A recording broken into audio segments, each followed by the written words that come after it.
नमस्कार, आप देख रहे हैं ESB न्यूज। महिला ने लगाई पति पर बेटी की हत्या करने का आरोप। जी हां, आपको बताते चलें कि एक 18 वर्षीय लड़की की शव घर से बरामद हुआ। इस घटना को लेकर घटनास्थल पर सैकड़ों स्थानीय लोग इकट्ठे हो गए। ग्रामीणों से तरह तरह की बातें सुनने को मिली। आपको बताते चले कि जहां ग्रामीणों ने बताया कि खुद आत्महत्या कर ली है, वहीं उसकी मां, जो मृतिका है, उसकी मां ने अपने ही पति पर बेटी की हत्या करने का आरोप लगाई है। आपको बताते चलें कि मृतिका के पिता के बैंक में नौकरी है और माता पिता एक दूसरे से बरसों पूर्व तलाक ले चुके हैं। तलाक के बाद मृतिका की मां अपने मायके में अपने माता पिता के साथ रहती है और बच्चों के साथ पिता अपने घर में रहते थे। मृतिका 3 बहन थी, 3 में से ये सबसे छोटी बहन थी। परिवार में रहने वालों में मृतिका और मृतिका के पिता सहित 2 बड़ी बहनें थी जो मृतिका के साथ पिता के घर रहती थी। हालांकि घटना के वक्त मृतिका के पिता वहां मौजूद नहीं थे। आपको बताते चले कि तलाक के बाद मां कभी भी मृतिका से मिलने उसके घर नहीं आई थी, जैसा कि ग्रामीणों ने बताया। लेकिन महिला ने बताया कि उसे मिलने ही नहीं दिया जा रहा था। लेकिन वर्षों बाद मां की ममता भी मौत के बाद जाग गई और घटना स्थल पर आकर आंसू बहाने लगी और हत्या का आरोप मृतिका के पिता यानी कि अपने ही तलाकशुदा पति पर लगाकर पुलिस से कार्रवाई की मांग करने लगी। घटना के बाद लड़की के मामा को एक सुसाइड नोट भी हाथ लगा। जी आपको बता दूं कि मृतिका के मामा ने बताया कि सुसाइड नोट मुझे मिला है, जिसमें बताया गया है कि पिता और चाचा से मिल रही परेशानी को लेकर हम आत्महत्या कर रहे हैं। घटना के बाद स्थानीय पुलिस घटनास्थल पर पहुंचकर शव को अपने कब्जे में लेकर पोस्टमार्टम के बाद परिजन को शव सौंप दिया है और लड़की के चाचा और उसके पिता को पुलिस हिरासत में लेकर थाने ले गई है। तो आइए सुनते हैं कि इस संबंध में लड़की के मामा, मां और ग्रामीणों के द्वारा क्या कहा गया। पर गया वहाँ पर जब मैंने सुसाइड नोट अपने हाथ में लिया और जब वो पढ़ने लगा, उस सुसाइड नोट में इतना दर्द था कि आप जब जाएंगे और थाने में जाकर के सुसाइड नोट पढ़ेंगे तो आपसे पढ़ा नहीं जाएगा। उसने साफ साफ अपने सुसाइड नोट में लिखा है कि मैं बिल्कुल खुश नहीं थी पापा, और आप लोग मेरे साथ ऐसा बर्ताव करते थे, एक जालिम जिस तरह बर्ताव करता है उस तरह से आप लोग मेरे साथ बर्ताव। एक मिस्टर जावेद है, कोई अंकल है, वो भी उनके फादर के साथ मिलकर उनको टॉर्चर करते थे, ठीक है, जिसने सुसाइड किया लड़के ने समझ। उसने अपने सुसाइड नोट में मेंशन किया इस बात को कि मिस्टर जावेद और मेरे पापा दोनों टॉर्चर करते थे, और यहाँ तक लिखा है कि जब मैं मर जाऊँ तो मेरी मैयत पर भी मेरे फादर और ये दोनों लोग नहीं आने चाहिए। और इतना डर था सुसाइड नोट में। आप जब पढ़ेंगे, मैं जब पढ़ने लगा तो मुझसे पूरा पढ़ा नहीं गया।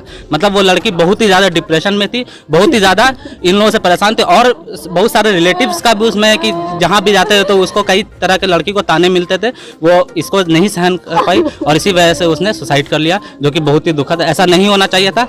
बस यही। आप उनके कौन हैं? मैं उनका मामा हूँ। मामा? ये मेरी कज़न है। अच्छा, क्या कभी ऐसी शिकायत या क्या कुछ जानकारी आप लोगों को मिली थी? एक्चुअली जानकारी तब मिलती जबकि कभी मिलने दिया गया होता। माँ से कभी मिलने नहीं दिया गया, इस वजह से ऐसी कोई जानकारी नहीं हुई। माँ कभी अगर मिलना भी चाहती थी तो वो इस तरह की कोई बात आज तक नहीं आई। हाँ, ये आज तक मोहल्ले में हम लोग कम से कम जमाने से हैं। हाँ। आज तक कभी ये इनको नजर नहीं आए, इनके ससुराल जो मायके वाले को नजर नहीं आए।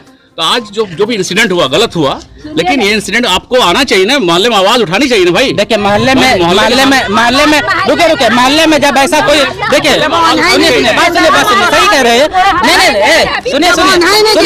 नहीं सुनिए ये सही कह रहे हैं, सुनिए ना। अरे चुप रहे, ये बिल्कुल सही कह रहे हैं, इनका कहना सही है। अरे चुप रहिए ना, चुप रहिए।